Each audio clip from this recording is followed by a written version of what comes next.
Gemini 24, children skating on ice. Now, ice is indicative of freezing, which stops movement. And all life is movement, all life is change. That's what life is. So the image of an ice rink, an ice block, is the image of a stagnant situation, in a sense, that there's no movement and nothing's happening. And children are skating on that. They're not bothered by this. They have found a way to use that to their advantage. And they've done that by being creative and being playful. And I think this indicates that a certain type of mind, likened to the childlike innocence and playfulness that we're seeing in this image, a certain type of mind comes across any situation in life and it seems stuck, it seems frozen. And rather than just go along with that or walk away from that, certain people just see this as an interesting challenge to see what they can do. How can I move this along? How can I turn this ice, this stagnant situation, into something positive and helpful towards creative expression of joy and fun? This sense of creative adventure is essential to a life well lived. We're bound to find a place to exist between what is fun and exciting and somewhat risky, because it's a little bit dangerous. Fun usually has an element of danger in it, if you think about it. If we don't have danger given, then we'll invent it for the game. You know, you think about entertainments, and a story which does not have any threat of danger and disappointment and failure, it's not a story. We create entertainments out of this risk, fictional risk of things going wrong. And we live our lives in that way. Most people have a very dramatic life, unnecessarily dramatic, or unnecessarily boring. That's the other side of the coin. Safe becomes boring. So we have this sense of operating within that which is safe and boring on the one hand, and that which is exciting and fun but dangerous on the other. And we have to live somewhere in that range. Each of us will have our own place of being within that, and each of us will change that as we get older in life. We tend towards a little bit less adventurousness as we get older.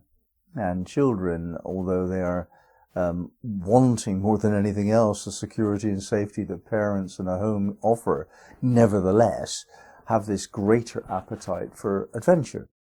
And this childlike vitality should not really ever be allowed to be lost.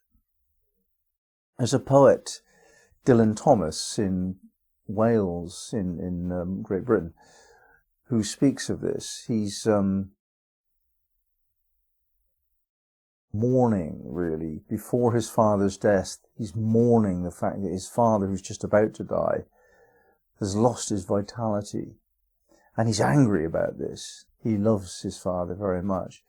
And he's raging against the dying of the light. Rage, rage against the dying of the light, he says in his poems. We do have to try to do that.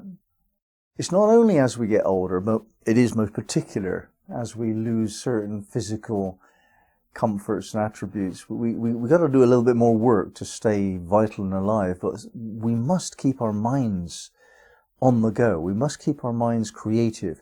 And this doesn't only apply to aging, it applies to life-denying situations. We do, all of us, get caught up. And we get caught up in a job that looked okay, but turns out not to be so. We get caught up in a relationship that looked okay and promising, but turns out not to be so. We think parenting is really a great idea until we find that there's a downside to it as well. And the risk of ennui, boredom, depression, being down as a way of life and being cynical as a result of that, that's a real risk. And you notice that a lot of people fall into that. Well, you mustn't. Don't. Avoid this at all costs. Rage against the dying of the light. This rage energy is much suppressed and repressed and punished in society, and yet it is essential vitality. We experience rage only really when we're threatened with terror.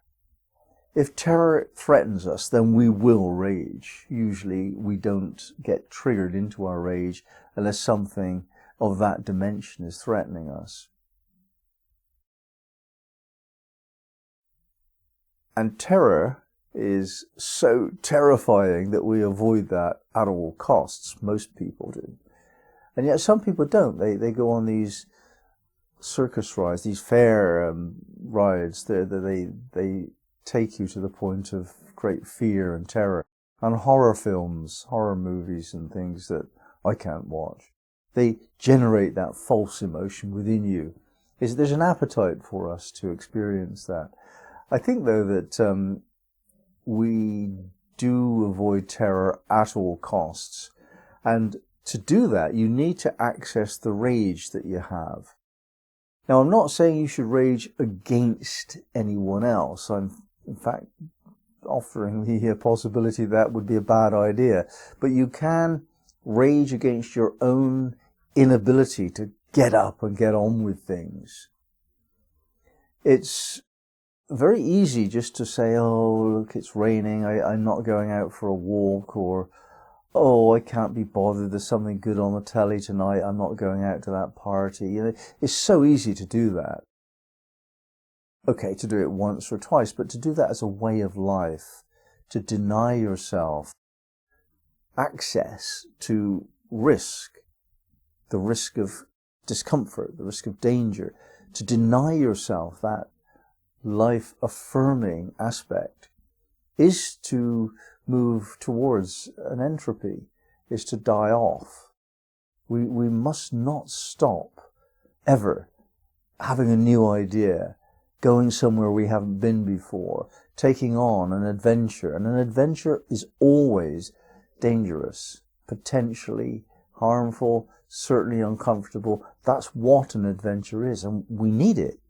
It's not okay for us to comfort ourselves out of the range of new experience. And here we have the children ice skating. It's dangerous. The ice could break and they could fall in and they could die. They could most certainly become very cold and uncomfortable if they fell into the water. It's a dangerous thing to do. But you can't stop them. You can't stop a child from putting themselves into harm's way, because it's inherent within us all to have the appetite for adventure and furtherment of life experience.